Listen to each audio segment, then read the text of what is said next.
Hola, ¿qué tal? Muy buenos días a toda la comunidad presente, profesores, directivos, estudiantes.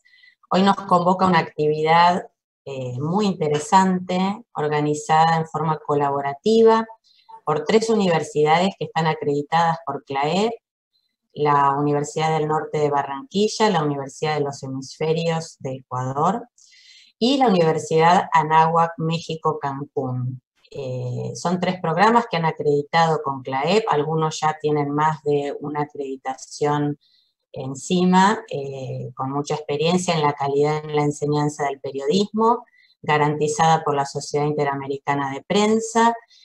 Y estoy aquí justamente para darles la bienvenida y sobre todo para agradecerles muchísimo este esfuerzo de actividad colaborativa que inició con una actividad de la Universidad de Espíritu Santo de Ecuador y la UCA de Argentina, y continúa con este ciclo.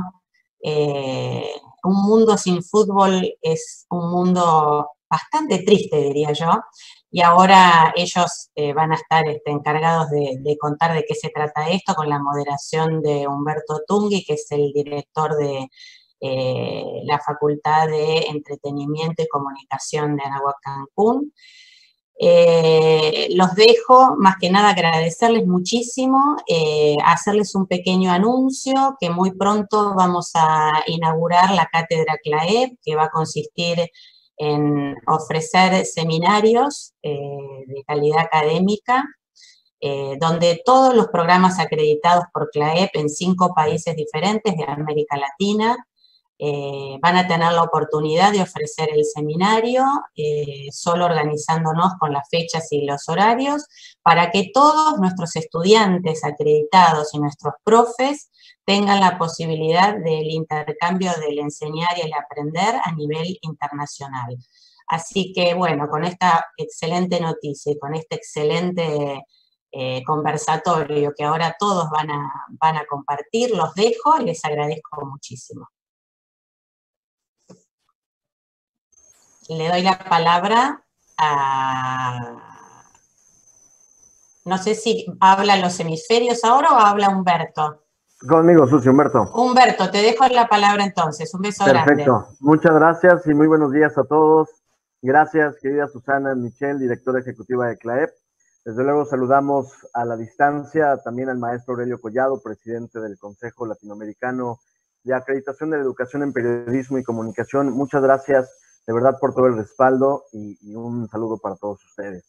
Y bueno, antes de dar inicio a este partido, también quiero hacer un reconocimiento y desde luego agradecer a Juan David Bernal, decano de la Facultad de Comunicación y Tecnologías de la Información de la Universidad de los Hemisferios, por esta iniciativa para aprovechar estas grandes ventajas que es pertenecer a organismos académicos internacionales. Es esta cuestión de tejer redes, de generar intercambio académico y cultural entre pares de diferentes universidades de Latinoamérica. Muchas gracias, Juan David. Y bueno, como ya dijo Susana, este conversatorio ha sido organizado en conjunto por la Universidad de los Hemisferios desde Quito, Ecuador, la Universidad del Norte en Barranquilla, Colombia, y la Universidad Anáhuac Cancún desde México. Entre el 12 y el 18 de marzo del 2020 empezaron a publicarse noticias sobre la suspensión de las ligas y torneos de fútbol en casi todos los países del mundo. Sin duda, esto fue un termómetro para que mucha gente se empezara a dar cuenta de la gravedad de la pandemia de COVID-19. Nunca en la historia del deporte más popular se había visto algo así a nivel global. Según la FIFA, existen aproximadamente 260 millones de personas en el mundo que son fieles seguidores del balompié. Personas a quienes el fútbol les ayuda como un desahogo, como un escape a los problemas, o simplemente es una forma de esparcimiento, de entretenimiento. Todo indica que aún faltarán varios meses para que el fútbol regrese a su mejor forma, con toda la infraestructura, con los hinchas, los aficionados, las barras, todos ellos en los estadios. Poder ver nuevamente a las niñas y niños corriendo tras un balón y pues estar en una reunión familiar para apoyar al equipo favorito o a nuestra selección nacional. Y en este contexto se desarrollará el conversatorio Un mundo sin fútbol es un mundo infeliz. el cual no tiene otra intención que una plática entre pares académicos, colegas o bien una charla entre amigos. Y antes de presentar a nuestros panelistas o a nuestro primer expositor, queremos agradecerles el que estén siguiendo esta transmisión y desde luego invitarlos a que sean parte de esta plática a través de los comentarios en Facebook, en YouTube de la Universidad de los Hemisferios, a quien por supuesto agradecemos el hospedaje de esta sesión. Y bueno, nuestro primer invitado, nuestro primer expositor, a quien le damos la más cordial bienvenida, es Raúl David Béjar. Él es graduado en la Universidad de los Hemisferios como ingeniero comercial con énfasis en marketing, diplomado en creatividad digital de la Escuela de Creativos Publicitarios Argentina y docente en la Universidad de los Hemisferios en la Facultad de Comunicación. Además de todo, es coordinador de marketing y comunicación digital en la Liga Deportiva Universitaria. Estimado Raúl, bienvenido. Muchas gracias por estar aquí con nosotros. Hola Humberto, ¿qué tal? ¿Cómo estás? Saludándote a ti, saludando a los demás panelistas, agradeciendo la invitación de Juan David Bernal y de la Universidad de los Hemisferios por tomarme en cuenta para este conversatorio que sí, es muy interesante, además de que, como decías tú Humberto, esperemos que sea una charla entre amigos y colegas sobre fútbol, que es algo que nos gusta muchísimo, no solo a nosotros, sino a la gran mayoría de todo el mundo, ¿no? Yo quiero empezar o voy a usar este tiempo que tengo para compartirles algunos datos que había preparado para ustedes. Voy a ver si puedo compartir mi pantalla. Listo, ahí le estoy compartiendo, ¿no? Bueno, quiero empezar hablando de que sí, que el mundo sin fútbol tiene algunas implicaciones, sea deportivas, sean económicas, sean sociales, etcétera. Y voy a hacer un repaso rápido de algunas de esas implicaciones, ¿sí? Primero, sin duda las implicaciones deportivas incluyen lo que mencionaba antes Humberto. Suspensión de campeonatos de primera división, por ejemplo, sin declarar campeones, algo que ninguno de nosotros sabía o se imaginaría que un campeonato empiece y termine sin campeones, como lo que pasó en la Liga Mexicana, que ya nos comentarán después nuestros panelistas. Paralización indefinida de torneos de primera división, suspensión de campeonatos de fútbol formativo, que es muy, muy importante para todos los equipos, cancelación de campeonatos internacionales importantes como la Copa América, el Mundial de Clubes o la Eurocopa. Y sobre todo este tema de problemas con los tiempos de vigencia de contratos de jugadores, ¿no? Jugadores a los que se le termina el contrato en diciembre, cuando parece que los campeonatos se pueden alargar un poco más, y qué es lo que va a pasar, o jugadores que se les terminaba el contrato en junio, y con estos 2 meses que ya se suspendieron, ¿qué va a pasar con esos jugadores? Que los equipos no pudieron usufructuar de los servicios de estos jugadores. Tenemos implicaciones económicas. No hay ingresos por taquilla, por derechos de televisión, hay cancelación y recortes de los contratos de auspicio. Las crisis económicas siempre golpean a industrias de bienes y servicios suntuarios, se podría decir. Las hinchadas que pagaron sus season tickets o los abonos para toda la temporada y ya no los van a poder usar. Tenemos implicaciones laborales. Yo aquí tengo un pequeño dato. Acá en Ecuador, por ejemplo, en un día de partido, de programación de un partido internacional o un partido importante, llegan casi a trabajar 1.200 personas con pagos de casi $33.000 en pagos de personal, y personal que a veces un hincha no lo considera o no piensa que está relacionado con el fútbol, pero tenemos desde pasabolas, personal de logística, las personas que trabajan en hospitality, en control de accesos, personal de seguridad, las personas que atienden en los bares, etcétera. Además, todo lo que trabajan en lo que es la comunicación del fútbol, ¿no? Periodistas, fotógrafos, bomberos, policías, enfermeros, paramédicos, entidades de control, etcétera, que se ven en este momento sin poder cumplir sus funciones dentro de la industria del fútbol, ¿no? Implicaciones en social media, y algo que a mí me ha llamado muchísimo la atención. Esto es un cuadro actualizado, de cómo ha sido el crecimiento de fans en la página de Facebook de Liga Deportiva Universitaria, ¿no? Y lo que vemos acá es un decrecimiento. Por primera vez en 20 años, desde la creación de la página de fútbol de la página de Facebook de Liga, se ha registrado un pequeño decrecimiento. ¿Qué significa esto para mí? Que la gente entra a redes sociales y ve que un equipo de fútbol está hablando sin que haya fútbol y dicen, no, ahorita yo no quiero ni siquiera pensar que no hay fútbol, no quiero acordarme, mejor ahorita no, dejo de seguir a esta página porque no tal vez el saber que, o el que me recuerden que no hay fútbol me entristece un poco más, ¿no? Estos son resultados de la página de Twitter de Liga, igual. Acá vemos que en febrero se tuitearon 278 veces y se llegaron a casi 6 millones de impresiones. Igual en marzo, 342 tweets y 8 millones de impresiones. En abril, en cambio, se tuiteó más que en marzo y las impresiones llegaron a la mitad. Significa que las personas ya no están conectadas, ya no quieren saber mucho de fútbol, como les digo, tal vez el recordar que ya no existe el fútbol les puede entristecer más y dejan de seguir a sus equipos, ¿no? ¿Cuánto extrañamos del fútbol? Acá hice una pequeña recapitulación de hinchas que dicen cómo te extraño, te necesito para vivir, que mandan fotos, que acá uno que dice que pide que hagamos un live de entrenamiento porque está necesitado del fútbol, que vería sin problema un live de entrenamiento, que a veces era una pieza de comunicación que los hinchas normalmente no es que les encante ver el tema de entrenamientos, ¿no? ¿Qué está pasando en el mundo? Ahorita hay equipos como estos que hacen llamadas de Zoom para que las personas solo puedan verse en el estadio. O sea, la gente en este momento está pagando por estar sin estar, ¿no? Paga por estar en una llamada de Zoom para que salga en televisión. Aquí se ve a estos chicos, a estos hinchas que aparecen en pantalla durante el partido.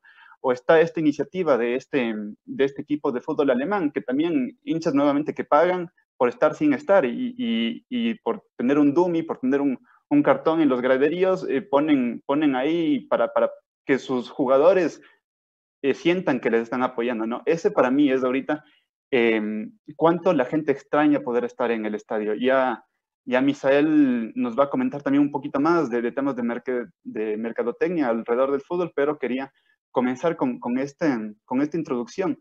¿Qué es lo que está pasando a nivel de social media? ¿Qué es lo que está pasando con esto que extrañamos todos de poder estar en el fútbol? Nosotros como liga ya lo ampliaré un poquito más, pero empezamos nosotros con una campaña de Acolita, que se llama Acolita más bien dicho, porque yo siempre he pensado que si tú tienes la capacidad de llegar a 57,000 personas, a 60,000 personas por publicación, tienes una obligación moral de comenzar a hacer una bandera de transmitir buenas noticias, de transmitir buenas iniciativas dentro de una época de crisis, dentro de una época que sin duda nos ha transmitido cierta tristeza. Ya lo ampliaremos un poco más, pero estas son un poco las iniciativas que hemos hecho, que se han hecho acá, que se han visto aquí en Ecuador. Te regreso la palabra a ti, Humberto, y estaremos en contacto más en un momento. Perfecto, muchas gracias, estimado Raúl. Y bueno, recordarles a los amigos que nos están viendo que pueden mandar sus preguntas, ya por ahí tenemos algunas. Al final de los 3 expositores que tenemos, empezaremos con la sesión de preguntas. Muchas gracias. Y ahora toca el turno a nuestro siguiente expositor, a cual le agradecemos muchísimo de estar aquí con nosotros. Él es Misael López Uribe, es fundador y director general de UNUS. Cuenta con más de 20 años de experiencia colaborando y dando consultoría en brand marketing a importantes marcas y grupos empresariales a nivel nacional e internacional. Es catedrático en las áreas de comunicación, diseño gráfico, emprendimiento e innovación, mercadotecnia y liderazgo a nivel licenciatura y posgrado en la Universidad Anáhuac Cancún. Es el creador de la metodología única en la creación y planificación de estrategias de brand marketing llamada las 10 M's del marketing. Así que bueno, pues demos la bienvenida y con mucho gusto a Misael López. Estimado Misael, bienvenido.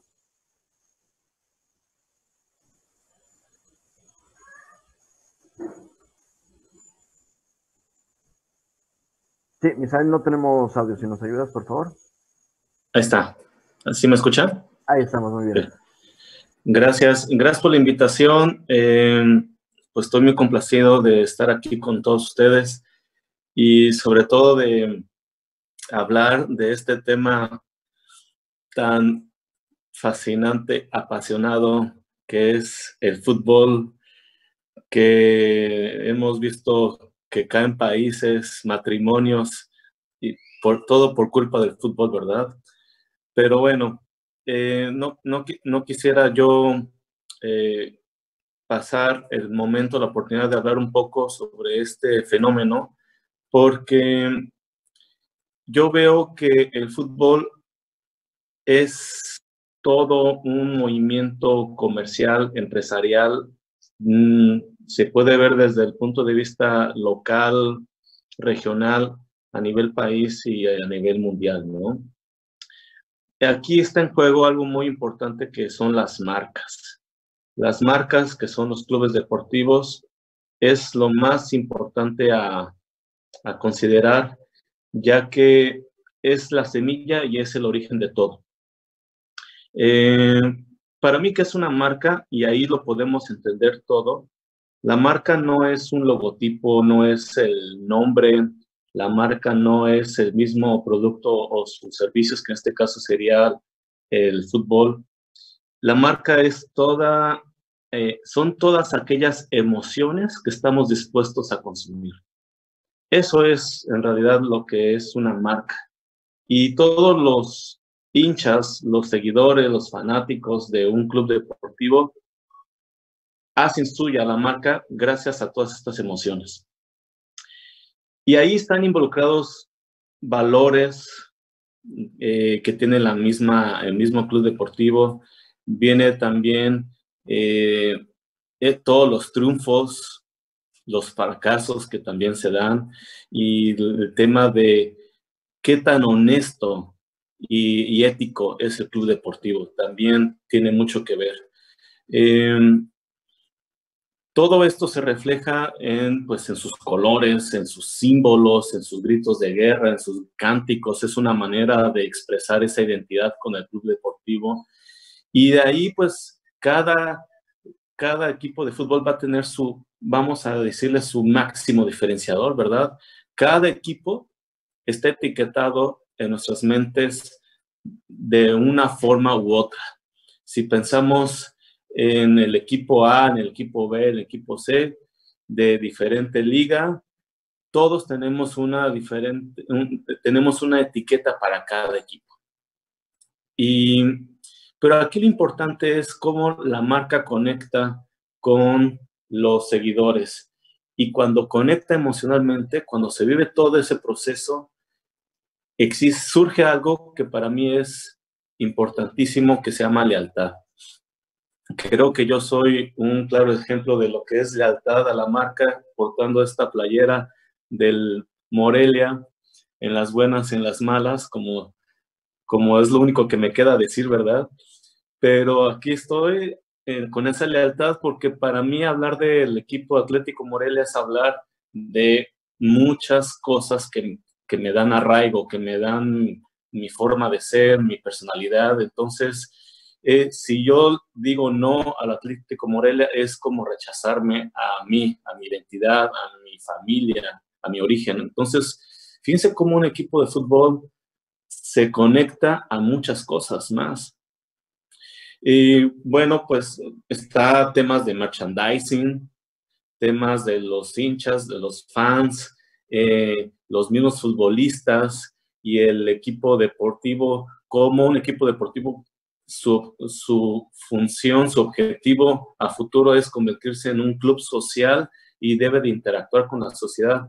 Pero si quieres, me guardo estos temas de merchandising, los fans, los mismos futbolistas, y hablar de la misma empresa que es el club deportivo para más adelante. Ok, muy bien, Misael. Muy bien, igual yo comparto también con esta playerita del Atlante, comparto ese arraigo.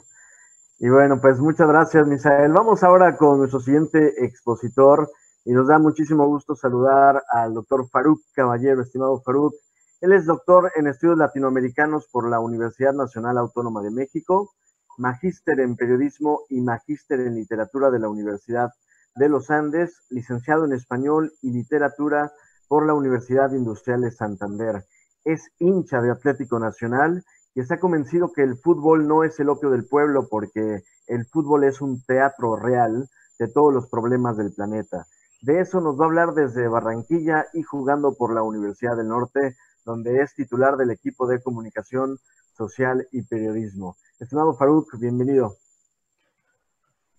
Humberto, muchas gracias. Muy buenos días a todos. Es un gusto y es un placer ver a tan distinguidos académicos portando la camiseta del club de sus amores y desde ahí enviar un mensaje un tanto revolucionario a las canchas universitarias y a las aulas, donde todavía hoy existen profesores que deberían ser penalizados por hacer actividades como parciales o exámenes finales cuando juega el equipo de la ciudad o cuando juega la selección Colombia. Yo creo que eso sería un decreto en el cual tenemos que trabajar muy fuerte para que la universidad apoye con todo lo que significa la universidad al equipo de cada ciudad. Desde Barranquilla es importantísimo hablar, y yo también luzco la camiseta que usó el pibe Valderrama, un ícono de la identidad del fútbol colombiano, quizá el más conocido a nivel orbital. Y desde aquí quiero empezar a hacer un derrotero histórico breve, no seré para nada extenso, y decir que cuando hablamos de fútbol, cuando mencionamos la palabra fútbol, todavía hoy en día pareciera que estamos utilizando adjetivos ligados a algo que es denigrante. Así entró, aunque en la China antigua, aunque en la Grecia antigua, aunque incluso en los mismos mayas, que podemos ver todavía sus campos de juego de pelota, tenían la pelotita por ahí saltando. Luego vino ya la era moderna con los reyes ingleses y empezaron a hablar del fútbol como un deporte de la plebe, como un deporte que no tenía una cabida en la nueva sociedad creciente. Shakespeare, uno de los grandes exponentes de la literatura universal, empezó a meter en sus obras de teatro asociaciones al fútbol. La primera, que es una que es muy vigente y que se mantiene en las relaciones de pareja, es que uno de sus personajes decía, y me tienes como pelota de fútbol, de aquí para allá, y no te decides. Eso todavía se mantiene, o sea, las obras clásicas aún no se pierden si uno mete el fútbol en la mitad. Y para que vean la tradición que tiene, también sus personajes hablaban de los futbolistas, de los que se dedicaban a jugar el fútbol en aquella época, como personas mediocres, faltas de inteligencia, y eso va a tener una relación directa, porque esos puentes se pueden hacer con un cambio de frente larguísimo desde Inglaterra hasta Buenos Aires, donde surge la figura importantísima de Jorge Luis Borges, quizá el escritor latinoamericano más importante sin premio Nobel, y el fútbol, vuelvo y lo digo, revolucionario, iconoclasta, que no, digamos, obedece a las reglas institucionalizadas, puede decir, o por lo menos yo me hago cargo de eso, que Borges se equivocó, no en el resto de su obra, pero al menos al tratar al fútbol como un deporte estúpido y al asociar juegos de palabras para decir que el fútbol era popular porque la estupidez es popular, para luego castigar a Inglaterra después de la Guerra de las Malvinas y tomar una postura clara y utilizar el fútbol en la mitad para mandarles un mensaje a los ingleses y decirles que realmente no debían ser castigados por Malvinas y toda la masacre que se cometió, sino que debían ser castigados por haber inventado deportes tan estúpidos como el fútbol. Esa era la mirada de un intelectual de los años anteriores y eso fue cambiando desde que Albert Camus, premio Nobel de Literatura, dijo que él le debía muchísimas cosas al fútbol, entre esos algunas golpizas que le daban en casa porque por jugar fútbol dañaba sus zapatos del colegio, entonces terminó siendo arquero y ahí más o menos como que no tenía que moverse mucho, entonces los zapatos le duraban más.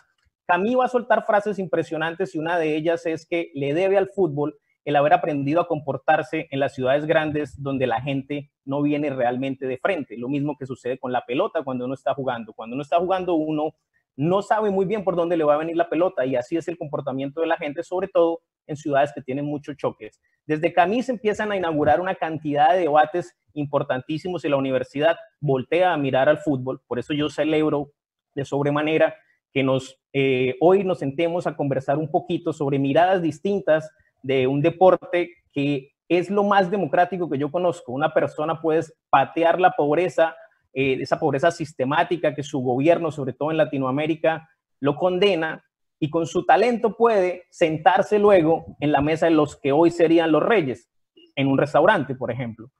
Un futbolista de escasos recursos puede llegar, después de lograr con su talento, sentarse a hablar de cara a cara con el presidente, como lo hizo toda la selección femenina de Estados Unidos con el tipo que se cree más importante del mundo. Y aquí también hay que enviarle un mensaje sin ningún temor, y es que Estados Unidos no es Donald Trump.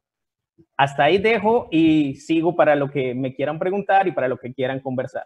Muchas gracias. Bien, muchas gracias, estimado Faruk. Y bueno, pues ya hemos tenido la exposición nuestros 3 invitados. Muchas gracias, Raúl, gracias, Misael, gracias, Faruk. Y ya tenemos algunas preguntas. Desde luego reiteramos la invitación a todos los que nos siguen para que pues den sus comentarios, para que hagan más preguntas, porque este tema da para muchísimo. Y bueno, la primera pregunta es para Raúl. Diego Ignacio Montenegro pregunta: saludos, estimado Raúl, ¿sería que las cifras gigantescas del fútbol en estos momentos de depresión económica comienzan a ponerse a niveles racionales? Bueno, yo antes de responder la pregunta quería también mostrar mi camiseta, que creo que no se vio antes. La verdad es una camiseta especial porque nosotros en el 2018 teníamos de auspiciante a Chevrolet y esta camiseta la lanzamos, fue especial, es una edición especial por el día del no automóvil, ¿no? Una camiseta con la que se jugó un partido y lanzamos un mensaje a la sociedad en sí de que hagamos un poco de conciencia, que usemos al menos ese día o al día siguiente la bicicleta en vez del automóvil y que cuidemos del medio ambiente, ¿no? Un poco como anécdota. A ver, bueno, yo no sabría decir si es que se pueden llegar a poner a niveles racionales, porque el fútbol, al ser entretenimiento, juega mucho con la irracionalidad, ¿no? En una industria en donde también hay muchos artistas que también están en la industria, evidentemente, del entretenimiento, y no solo el fútbol, sino otros deportes también, hablamos de la NBA, hablamos de la NFL, donde los jugadores también ganan salarios altos, es porque entre todos los fanáticos, de alguna manera, aportan para que estas industrias muevan muchísimo dinero y ese dinero llegue, evidentemente, a los protagonistas. Ahora, un poco volviendo atrás al tema de las leyes de oferta y demanda y esta mano invisible del mercado de Adam Smith, habrá que ver qué pasa ahora, de ahora en adelante, con cómo se va curando el mundo, no solo a nivel de salud, sino a nivel económico.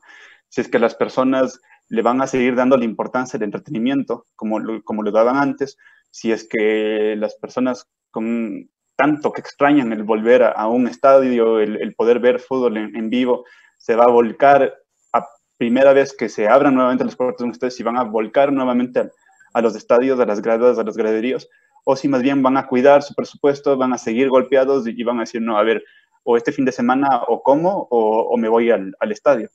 Creo que eso se va a ir regulando, pero nuevamente yo creo que el fútbol llegó a estos niveles irracionales de pagos y de valores económicos, porque justamente la irracionalidad, en buen sentido, de los hinchas, de los fanáticos, ha llevado a que el fútbol mueva tanto dinero, ¿no? Yo creo que es algo que tendremos que ver. De todas maneras, creo que toda esta cifra sí ha hecho, toda esta crisis ha hecho que todos nos frenemos un poco, demos 2 pasos hacia atrás, sea para coger viada o sea como para comenzar a pisar en terrenos un poco más sanos, ¿no? En este momento muchos equipos han hecho muchísimos recortes a jugadores, en personal y todo, y habrá que ver justamente qué hacen estos equipos, si es que se mantienen con los recortes y van subiendo de a poco y se van dando cuenta, tanto jugadores y directivas, que manejar estos valores termina siendo mejor, o si es que a la larga los jugadores que ya están acostumbrados también a un cierto estilo de vida, creen o se creen merecedores de más y el espectáculo comienza a verse afectado por este conflicto económico que podría darse o podría no. Esa sería mi respuesta. Bien, no sé si alguien más quiera hacer algún comentario sobre esta pregunta. O pasamos entonces a la siguiente pregunta, que es de parte de Mauricio Pérez. Y pregunta, fue en la sección de Misael, pregunta, ¿cuál es la diferencia entre fanático e hincha? ¿Es bueno ser fanático? Y yo creo que ahí podremos, pues también dar la palabra a quien quiera contestarla.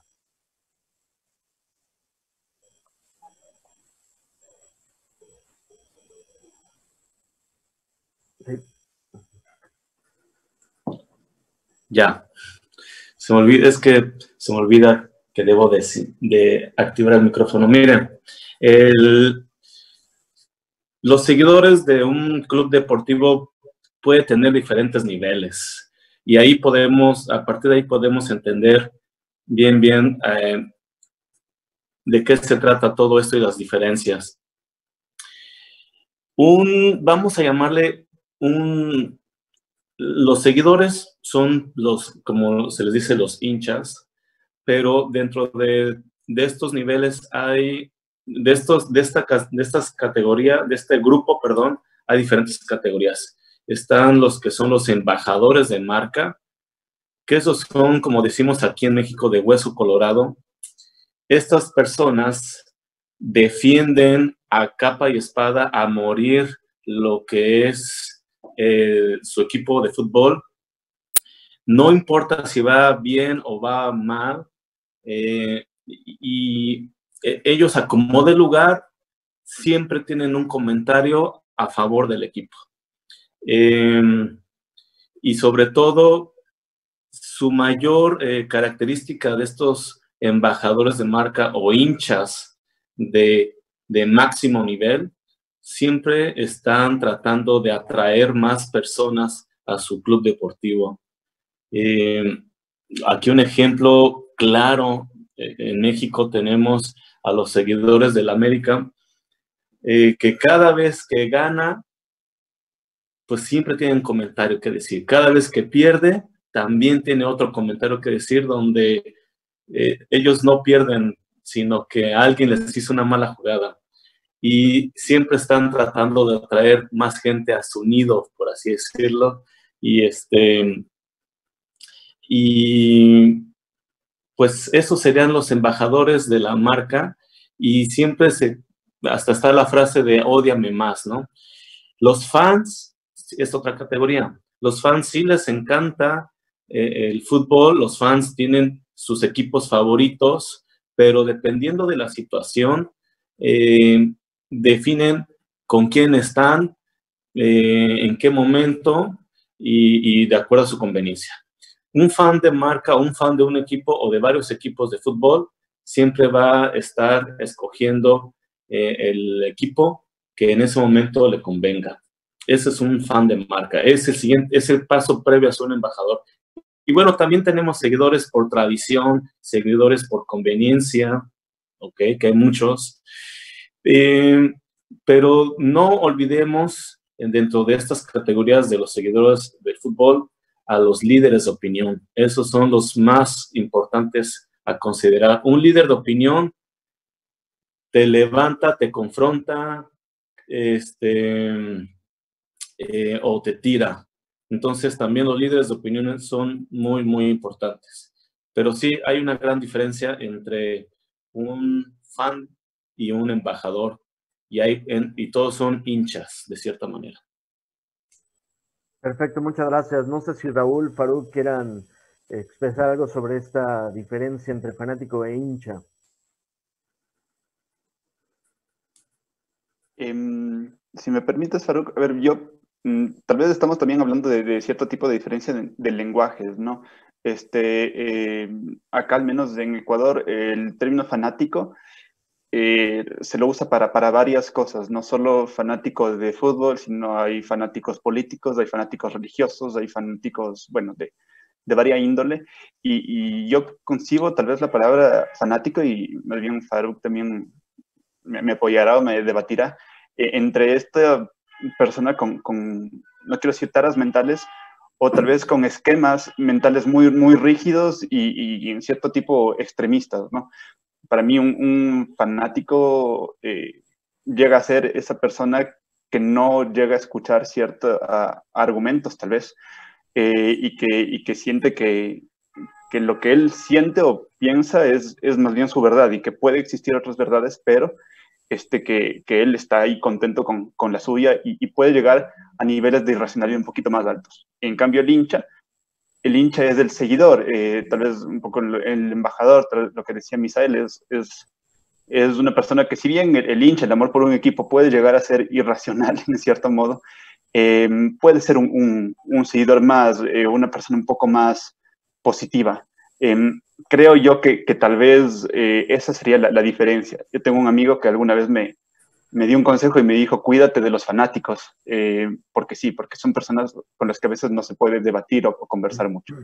Pero los hinchas para mí, en cambio, se me hace personalmente una palabra un poco más positiva, personalmente hablando. No sé si Farouk nos puede contextualizar también cuáles serían las implicaciones de la palabra fanático y la palabra hincha, al menos en Colombia, cómo se lo vive esto. Sí, yo pues tengo una apreciación que es un poco más etimológica y mitológica. Eso en el punto de vista académico, pero vamos a hablarlo en palabras más de cancha. Pues el hincha, la palabra hincha surge dentro de la mitología del fútbol en el Río de la Plata, del lado de Uruguay, más del lado de Montevideo que del lado de Buenos Aires. Ahí, cuando llegan estos ingleses, y pasa lo mismo en Pachuca, en México, y pasa lo mismo aquí a escasos metros de donde yo estoy, en Puerto Colombia, que el fútbol lo traen los ingleses, que vienen a las minas y con sus ferrocarriles llevan las cosas de aquí para allá. Entonces, en ese orden de ideas, jugaban los clubes ingleses ya asentados en América Latina, y en el Río de la Plata, del lado de Uruguay, el hincha pelotas era el que inflaba y perdónenme la expresión, pero el hinchapelotas era el que inflaba los balones, las pelotas con su voz, con su potencia de voz, con su aire en los pulmones, con su capacidad pulmonar. Entonces, por supuesto, era una persona que gritaba muchísimo, y cuando empezaron a jugar los uruguayos contra los ingleses, él se hizo el primer hincha, y esa mitología no es mía, esa mitología es de Juan Villoro, del libro Balón Dividido, que pues obviamente los invito a leer y a revisar, y desde ahí uno se hace hincha, pero el hincha puede tener racionalidad, mientras que el fanático, en este orden de ideas de jugar a una polarización de los dos, el fanático es un tipo que pues puede quemar un libro en nombre de la religión, o puede odiar el fútbol en nombre de otro dios. Lo bueno que tiene el fútbol es que va a costar que un tipo termine siendo fanático, porque si a mí Messi viene y me hace un gol, se le hace un gol a David Ospina en la Selección Colombia y burla a todos y deja una pieza de arte que es más bien como mezclar danza, literatura y escultura, como lo dijo Fontana Rosa en una cancha, pues va a ser muy difícil que yo, como hincha de la Selección Colombia, no me pare y aplaude, no me pare y lo aplauda a él. Pero creo que hay una imagen icónica en nuestro fútbol, al menos en el colombiano, y es ver la relación entre hincha y fanático. Diego Armando Maradona, cuando en el 5 de septiembre del 93, Colombia le gana 0-5 a Argentina en Buenos Aires, termina aplaudiendo la obra de arte que acababa de ver, como en una ópera, como lo que sucede cuando te gana la fortaleza de lo que acabas de admirar, y se levantó y aplaudió, siendo uno de los hinchas, y si no el hincha más fervoroso de la selección argentina de todos los tiempos. Entonces creo que ahí es donde está como la relación, y es bueno recalcar y continuar diciendo que sí se puede tener racionalidad dentro de un estadio de fútbol. Habrá momentos en los que uno quiera que el equipo gane a toda costa, pero uno al final reconoce si es vencido, porque de eso se trata el juego también. Mucha gente culpa al fútbol del uso que le dan al fútbol para tapar problemas políticos. Por ejemplo, que mientras habían 1000 muertos en la dictadura de Argentina, todo el mundo estaba mirando el Mundial del 78. Yo a esas personas les digo, ¿qué tanto estaba pensando Fillolo Kempes en la cancha de lo que iba a hacer Videla y su junta militar? El uso que se le da al fútbol es una cosa distinta, sale del jugador de fútbol. Claro, el jugador de fútbol también es partícipe de, pero puede tomar una postura y salirse. Pero yo dudo mucho que los goles de Kempes o las atajadas de Fillol para que Argentina obtuviera ese título del Mundial en el 78 tengan una relación directa con lo que luego hizo el presidente con ellos. Por eso, no hay que culpar al jugador de fútbol de lo que ya luego se hace en cada país para tapar las grandes ollas podridas que todos tenemos en América Latina. Bien, muchas gracias. Gracias, Farouk. Gracias, Raúl. Gracias, Isael. Vamos, tenemos algunas preguntas, ya el tiempo es corto. Micaela Marín dice, Raúl, con la falta de aficionados en los escenarios deportivos durante esta pandemia, los planteles han optado por colocar pancartas virtuales en los graderíos. Lo hace a manera de pregunta. ¿Cómo lo ha hecho la Liga Española? ¿Sabes? Bueno, la Liga Española, de lo que he visto, tienen pancartas, sea virtuales. Me parece que la misma tecnología de transmisión ha puesto Yo vi el partido de Sevilla contra Betis, incluso ponían algunos puntitos de colores encima de las sillas para que parezca o de una sensación del estadio vacío.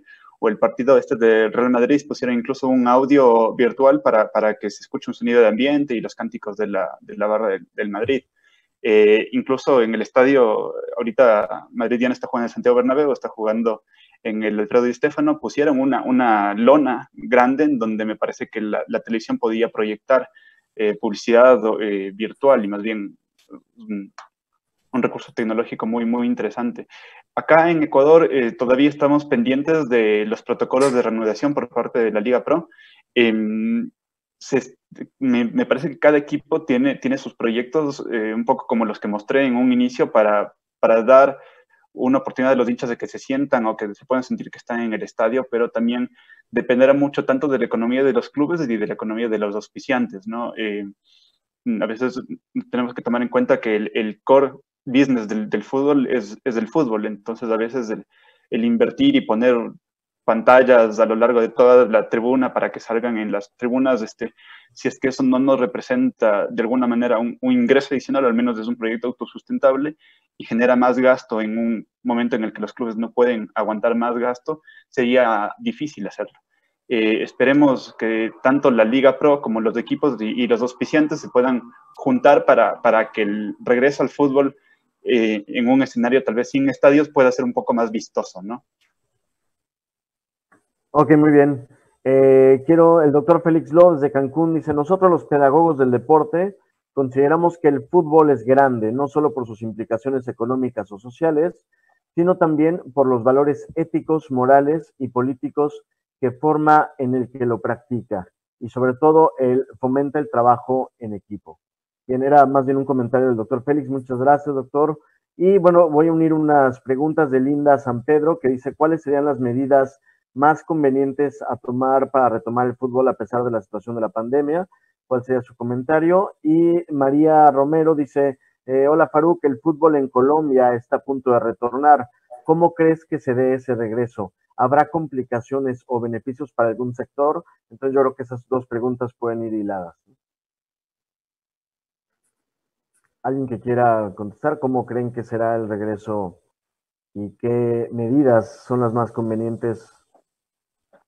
Bueno, yo creo que el fútbol no es ajeno a las realidades que tienen los teatros, los colegios y todos los eventos masivos. En cuanto, pensándolo en términos únicamente de salubridad, yo creo que hay que tomar todos los protocolos necesarios. A mí me parece, y estoy de acuerdo, que cuanto más sensatez exista por parte del aficionado, por parte del hincha, por parte del directivo, podremos retornar a un fútbol que no va a ser el mismo en mucho tiempo. No vamos a estar juntos saltando en la tribuna, no vamos a estar al lado del otro, que también era un poco incómodo, ¿no? Recuerden también agarrar un vaso de cerveza o una comida y pasarse 50 filas o ir al baño. Entonces, turnarnos también por pico y cédula me parece una buena idea si somos hinchas de algo. Entonces, que un partido puedan ir los pares o los impares y así como tratar de buscarle una lógica a este regreso. Lo que sí es cierto es que el fútbol termina reflejando lo que somos como sociedad. Si en algún momento tenemos ahincados, digamos, algunos antivalores como la trampa, la estafa y demás, pues eso se va a notar también con el regreso del fútbol. Lo más importante es la salud de los jugadores, de las personas que viven del fútbol, de todo lo que nos decía Raúl en el principio, esa misma señora que tiene que tener un montón de ingresos para comprar el alcohol que se necesita, para comprar el cubrebocas o el tapabocas que se necesita, para cumplir con todas las medidas de higiene. Pues bueno, ahí nos toca ayudarnos entre todos ahora sí como comunidad. Yo soy un tipo muy consciente y creo que el fútbol nos pertenece a todos, no así el dinero que da el fútbol, pero la diversión que da el fútbol sí nos pertenece a todos. Entonces es momento en que todos nos unamos como hinchas del fútbol a nivel mundial. Yo termino con esto cortito y lo que nos permite ver el fútbol en el diálogo es que podemos hacer un toque-toque, tocar el balón un poquito, tocar la palabra un poquito, desde Barranquilla, desde Quito, desde Cancún, desde Michoacán, pensando en un tema alrededor y con muchas cosas en común, jugadores, etcétera, jugadas, historias, economías y demás. Bien, y bueno, y creo que justo esta última pregunta de Luis Hernán, que dice, en Colombia pocos futbolistas apoyan la lucha de minorías, por ejemplo, causas raciales o el fútbol femenino. Me gustaría saber la postura de los ponentes respecto ¿A qué posición debería tener un futbolista respecto a temas sociales? Creo que es una muy buena pregunta. Si me lo permites, Humberto, Adelante, es Misael. fundamental, sí, es fundamental el papel de los futbolistas en el ámbito social, porque ellos se convierten en modelos a seguir, se convierten en líderes de opinión y nada más que no cualquiera está a la altura de cubrir estas funciones. Hoy en día los futbolistas se preparan más desde niños, desde jóvenes, y es más, yo tengo a mi hijo que es futbolista y ya ha estado en algunas visorías, y el Club Pachuca a los chicos no solamente se les entrena en el fútbol per se, en el deporte como tal, la práctica, sino que también en otras actividades, otras habilidades, soft skills, por así decirlo, y una de esas es hablar en público. Fíjense cómo les están enseñando a los futbolistas a hablar en público, a ser emprendedores y así generar negocios y finanzas también les están enseñando. Entonces los futbolistas cada vez, los que viven un proceso de selección y de preparación, son cada vez más preparados, ¿no? Eso, si ellos entienden el impacto que tienen en la sociedad y si son inteligentes y el club también son inteligentes, eso va a provocar que sean unos verdaderos representantes de sus clubes deportivos, de sus comunidades, y son catalizadores para conectar con la niñez, con la juventud. Es más, con los mismos empresarios. Está el caso de Jorge Valdano, que ahí tengo su libro, que fui a una conferencia, futbolista hablándole a empresarios, ¿no? Y bueno, de ahí pues se diversifica sus actividades deportivas en otras actividades sociales, en hospitales, en escuelas, tienen sus fundaciones, pero bueno, esos serían los deportistas que entienden su desempeño, su papel en la sociedad, pero también está la contraparte, ¿no? Tenemos otros futbolistas que aprovechan su imagen para no aportar nada, y al contrario, ahí es cuando otros seguidores de otros deportes nos dicen, ese es tu futbolista al que sigues, y entonces sí, es muy, muy interesante eso. Muy bien. Raúl, Faruk, ¿quieren decir algo? Sí, bueno, a ver, yo creo que apoyando lo que dice Misael, en realidad los futbolistas y los clubes se vuelven líderes de opinión. Tomando casos puntuales, recordemos de Didier Drogba, que él fungió como mediador para poder resolver el tema de la guerra civil que se dio en Costa de Marfil, y es un ejemplo de un futbolista que usó su imagen y su fama para ayudar a la sociedad y resolver algo tan grave como una guerra civil, ¿no? Está lo que pasó con Marcus Rashford hace un par de días, que con una serie de tweets, que es lo que nos permite las redes sociales de ahora, el ser ahorita cualquier persona que tenga muchos seguidores llega a ser un líder de opinión, y los futbolistas tienen muchos seguidores en redes sociales. Y Marcus Rashford, con una serie de tweets, hizo que el gobierno inglés meta retro en una decisión sobre cortar el agua a las personas que no estaban pagando el agua, por ejemplo, una medida que se estaba tomando en Inglaterra. Pero no solo los jugadores, y yo vuelvo a la idea que me quedó colgada en mi primera exposición. Las redes sociales de los clubes también en estos momentos tienen un alcance orgánico altísimo, ¿no? Alcance orgánico es esto que cuando tú publicas puedes llegar a 20,000, 40,000, 100,000 personas. No me imagino los clubes mexicanos con la injerencia que tienen, o incluso muchos clubes colombianos con industrias más grandes incluso que la de Ecuador, tienen un poder para llegar a las personas sin poner $1 de pauta en redes sociales y internet, muchísimo. acá algunas entidades gubernamentales tendrían que incluso pagar para poder llegar al público al que las redes sociales, los perfiles de los clubes pueden llegar.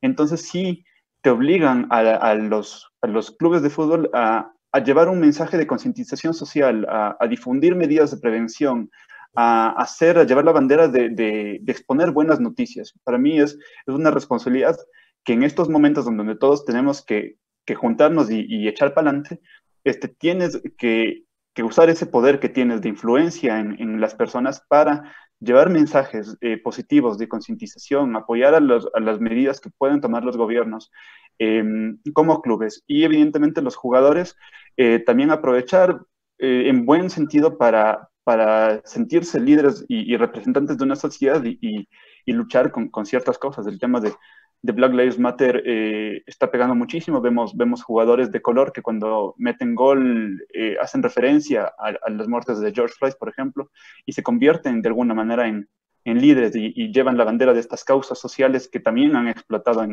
durante estos 2 meses locos que hemos tenido.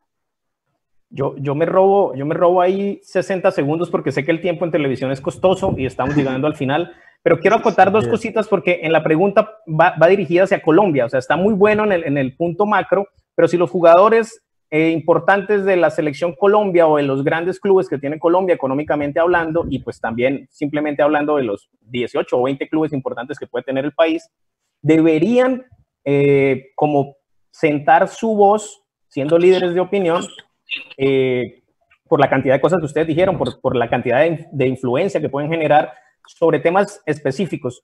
Yo ahí creo que los jugadores de fútbol son exactamente el reflejo de una sociedad desigual, de uno de los países con más desigualdad y pobreza y hambre. Y estoy fervientemente seguro que un tipo que nace en la absoluta pobreza, como Jerry Mina, logra decirle al mundo dónde queda Guachené, y sin decirlo en sus palabras, porque ese trabajo es más nuestro, sin decirlo en sus palabras, le dice a todos sus paisanos, a todos los niños que nacieron igual que él, que sí se puede desde el fútbol con disciplina, con trabajo en equipo, con esfuerzo diario, que esto no es de un día para otro, que son muy poquitos los que llegan, y así sucede con muchísimas cosas. Igual el pibe Valderrama en el caso de Pescadito, o Faustino Asprilla con Tuluá. Nadie conocería esas regiones ni esas poblaciones si no fuese por ellos. Entonces, a mí ya me parece que hay un acto revolucionario importante y lo que viene ahorita es pedirle a los clubes que intenten formar desde divisiones inferiores a sus jugadores, como Pachuca es un ejemplo claro que se debería replicar mucho. Nosotros no tenemos en Colombia esas estructuras donde el empresario y dueño del club piensa, digamos, en que sus jugadores sean primero seres humanos y luego jugadores de fútbol. Si logramos que eso se replique un poco más, tendríamos líderes de opinión que básicamente podrían ayudar a tener una mejor sociedad por la relevancia que tiene. Bien, muchas gracias, Faruk, muy interesantes los comentarios. Y bueno, ya por último, nada más leer rápido, Diego Jaramillo dice: felicitaciones a todos los expositores, el fútbol es oficio, necesidad y pasión, seguirá transformándose igual que la sociedad, también enfrentará una nueva normalidad. Y bueno, y se quedan varias preguntas también en el tintero que ojalá podamos retomarlas para un siguiente conversatorio. Una breve conclusión que quieran hacer, estimado Raúl. Bueno, básicamente creo que el fútbol es entretenimiento, es, como decía antes, es desahogo, es desestrés y evidentemente un mundo sin entretenimiento, no solo sin fútbol, sino sin entretenimiento a nivel general es un mundo triste. Entonces, esperemos que la industria en sí del entretenimiento se pueda reactivar porque va más allá del entretenimiento y llega a convivir y a influir en la sociedad de una manera positiva o negativa dependiendo de los actores que estamos dentro del fútbol y de la influencia que nosotros queremos darle obviamente a la sociedad, que creo que puede ser buena si es que se usa ese poder que en sí hay dentro del fútbol para conseguir y hacer que el mundo sea mejor al final, ¿no? Perfecto, muchas gracias, Raúl. Estimado Misael López. Gracias, Humberto. Gracias a todos por compartir este momento con su servidor. Yo creo que los clubes de fútbol, para mí, desde mi punto de vista, como ciudadano, un verdadero club deportivo de fútbol es aquel que se convierte en un club social. Voy a tratar de explicarlo.